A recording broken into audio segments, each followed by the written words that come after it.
One is a Super Bowl champion. Makes the catch! Touchdown! The other is the voice of the fan. Together, they take the game to a whole new level. Amani Toomer, Eytan Chander. It's Amani and Eytan on NBC Sports Radio. And it starts now. A reality show's coming and going. A big one, Splash. No pun intended there, Amani, as we are joined by the winner of the first year debuted Splash on ABC. Rory Bushfield joins us, professional skier, and yes, now winner of the inaugural season of Splash, alongside Amani Toomer, Eytan Chander. Rory, thanks for the time tonight, man. Hey, no problem. Thanks for having me. Well, beyond the big win on the show Splash, and what we'll get to as far as the ins and outs of that, we know that it was also a big day for you as well for the Sarah Burke Foundation. Not only for the foundation as far as the up-and-coming scholarship award, you guys were able to name some winners as well. If you can tell us a little bit about the Sarah Burke Foundation and also the up-and-coming scholarship award. Yeah, the Sarah Burke Foundation, just foundation that we started, Sarah's family and friends and I. And it's just basically to live on Sarah's ideals, that's we're helping people and helping kids in the world that she was in. So we were just able to give 3 grants for $7,500 to 3 young kids, and that felt awesome for me to be able to do in her name. The kids are awesome. One of them's Landon, Winter, and Taryn. Those 3, and they're from North America. And one of them's a paraplegic skier. He's 18. He lives in Quesnel, BC. And the other one is Taryn Baker. She lives in Heavenly Valley, and she's a mogul skier. And the third one's Winter Vanecki, and she's an aerial skier. She's an amazing little girl. She just got back from Antarctica when I got to meet her and tell her that she won. She was there running a marathon that she was 3rd in. And it was just cool to go through the application. It was really hard to pick 3 because there's some amazing humans there. So tell us about, that's a great story, but tell us about your first time on the platform and how, what was your first thought when you got up there? Because it's one thing when people tell you, oh, I want you to be on this show, it's going to be a diving show, but when you get on that diving board, did you have second thoughts?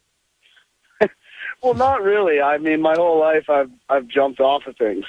That's sort of what good I way of live looking for, at it. So did you think that part of it was, it was kind of the camera time, the reenacting of things that they missed on camera, and those sort of the reality TV shows. That was a little bit tricky. I was like, what am I doing sometimes? But no, the jumping was mellow, man. The 10-meter, everybody says it's so high, but it really isn't that high, and it's only water. So. Wow. See, you had an unfair advantage over everybody because I know everybody doesn't have the experience that you do because of what you've done before. So you think that advantage really played to your advantage of why you ended up winning the whole first annual Splash reality show? I think so. Like, they were judging according to skill and achieving a goal, but at the same time, yeah, I didn't have a fear of the 10-meter, whereas everybody else on the show did. So that was a huge advantage for me. Rory Bushfield is our guest, pro skier and winner of Splash, Amani and Eytan, NBC Sports Radio. Rory, take us through the beginning process, kind of how you found out about the show and maybe any apprehension or excitement that you had, and then maybe up to your first day on set. Well, I was actually at the X Games walking through the athlete lounge, and I think I was just at the right place at the right time. Someone was talking about the show Splash, and they were like, hey, what about Bushy?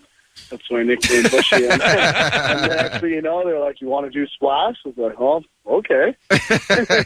Jumping off a diving boat sounds all right. I didn't really think it was real, Next thing you know, I had a contract, and a week later I went from skiing in the mountains in Colorado to on a set in L.A. with Kareem Abdul-Jabbar and Chewy Bravo. It was pretty good, man. The first day I got in there, I just jumping off the 10-meter like I usually do, and Chewy never even swam. So I had an obvious advantage. Chewy looked at me, he's like, what are you even doing here, man? I'm like, I don't know, Chewy. Sorry, bro. But he's like, I'm going to break your knees, man. Like, oh, okay, Chewy. So you ended up getting injured right before had an ear injury of some sort, and they told you not even to jump in the finals. Would you ever have let the doctors not allow you to take home the first trophy? No, I don't think that was an option. We'd find our way around it, I think. I think my biggest, I ruptured half my eardrum, and it was pretty darn serious. Like, I went to a couple doctors that told me I was going to have to get a graft put into my ear. I was, okay, you know, and then I went to another doctor, took a picture of it, and he showed me that half of it was gone. I went to another doctor, and he told me not to dive, you know, and he wouldn't sign the thing. And then the fourth doctor I went to, luckily, this is the day before one of the shows, he's like, oh, yeah, I'll sign your thing, because it was an insurance issue, right? They weren't going to let me dive if I had a doctor's note saying, or the insurance doctor saying that I couldn't dive. Mm-hmm. So I had to get another doctor to say that would be fine with an earplug. So that's what I did. Kept on going. Really, with an earplug, it sucked because every time you'd flex your jaw, it would break the steel in my earplug, and it's hard to control your jaw flexing when you're diving. So I kept on filling my ear with water, so I couldn't really train. But I was able to jump once a week in the show, which was all I needed. Rory Bushfield joining us, Amani and Eytan, NBC Sports Radio. And Dominican Sue, anything you could tell us about him when maybe the cameras were off? Character guy, it was a quiet guy, it was struggling with the dives, for those who didn't see the show?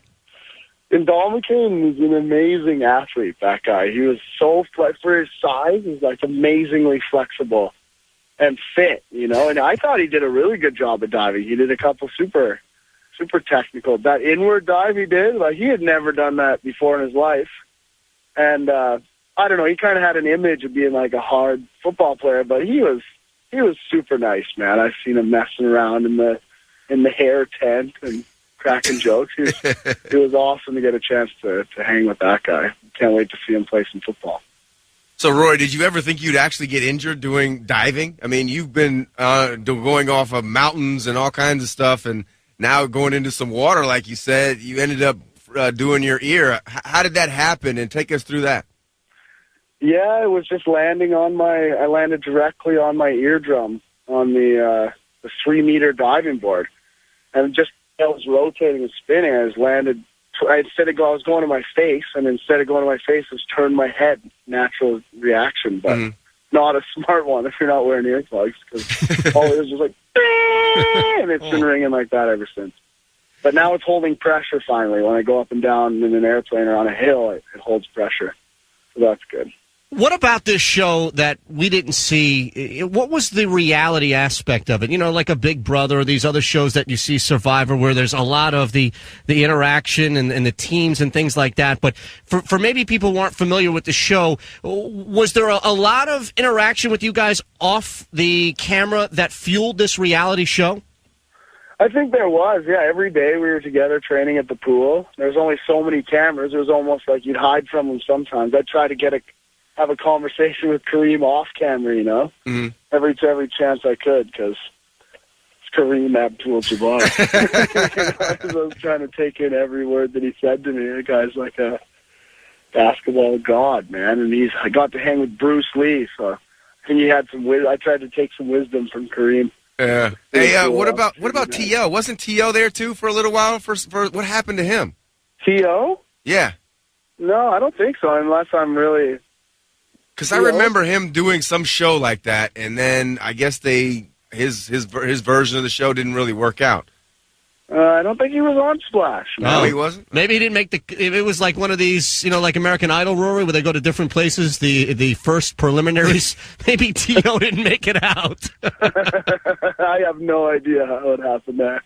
All right, so what's next now for you, man, with this big Splash belt that you're wearing? I think the future looks friendly, man. I'm going to do a bunch of different things, and recently I've just been taking some meetings and, you know, seeing what's next.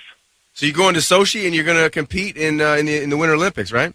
No, I'm not going to compete in this Winter Olympics, but I'm absolutely going to go. My Sarah Burke, she lobbied and basically got half-pipe skiing into the Olympics, and so that's her baby. I'm going to go over there and cheer the heck out of that and honor her. So I plan to be there at Sochi in every capacity I can be. And, yeah, man, we're going to do some work with the foundation and help more kids. And keep moving. Rory, we appreciate the time. Congrats on the big win with Splash. If you can, how can people find out more about the Sarah Burke Foundation?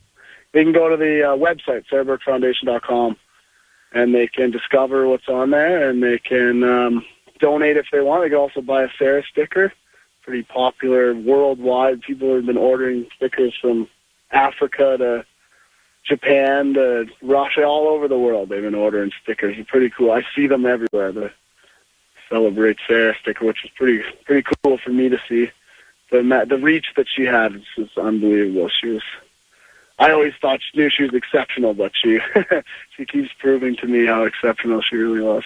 Well, we appreciate all you do with the Sarah Burke Foundation, and we wish you all continued success. Thanks, man. Thanks a lot, Rory. All right. Thanks, guys.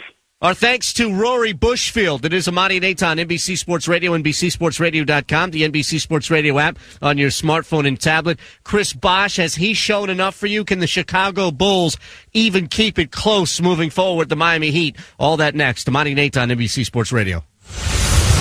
You're dialed in to NBC Sports Radio. Don't go anywhere. I'm Bob Costas, and you're listening to NBC Sports Radio.